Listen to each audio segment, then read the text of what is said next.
Hi, இன்னைக்கு நம்ம என்ன செய்ய போறோம்னா நிலக்கடலையும் பொட்டுக்கடலையும் வச்சுதான் இன்னைக்கு நம்ம சட்னி செய்ய போறோம். இட்லி, தோசை, சாப்பாடு எல்லாத்துக்கும் சாப்பிடுற மாதிரி வாங்க செய்யலாம்.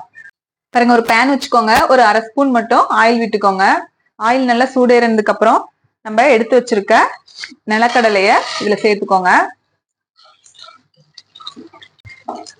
இது கொஞ்சம் லைட்டா சூடானதுக்கு அப்புறம் நம்ம பொட்டுக்கடலை, கடலப்பருப்பு, உளுத்தம்பருப்பு எல்லாம் எடுத்து வச்சிருக்கோம். இது எல்லாத்தையுமே இதோட சேர்த்துக்கோங்க. சேர்த்து நல்லா ஒரு ரோஸ்ட் பண்ணிக்கோங்க. எல்லாம் சேர்த்து நல்லா வறுத்துட்டோம். இப்ப இதோட ஒரு 6 பல்லு மட்டும் பூண்டு சேர்த்துக்கோங்க. 2 பச்சை மிளகா, ஒரு 7-8 காஞ்ச மிளகா சேர்த்துக்கோங்க. நான் இன்னைக்கு காரம் கொஞ்சம் கூடுதலா தான் சேர்த்திருக்கேன். நீங்க உங்களுக்கு தகுந்த மாதிரி சேர்த்துக்கோங்க. எல்லாம் சேர்த்து நல்லா வறுத்துட்டு ஆற விட்டு மிக்சி ஜார்ல போட்டு அரைச்சு எடுத்துக்கோங்க. பாருங்க, எல்லாம் நல்லா ஆறிடுச்சு. இப்ப இதை நம்ம ஒரு மிக்சி ஜார்ல சேர்த்துக்கலாம்.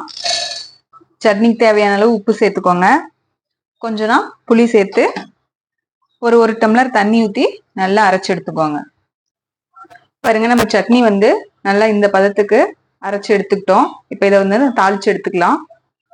ஒரு தாளிப்பு கரண்டி வச்சுக்கோங்க. ஒரு ஸ்பூன் ஆயில் விட்டுக்கோங்க. பாருங்க, எண்ணெய் நல்லா சூடேறிச்சு. இப்ப இதுல நம்ம கடுகு கொஞ்சம் சேர்த்துக்கோங்க.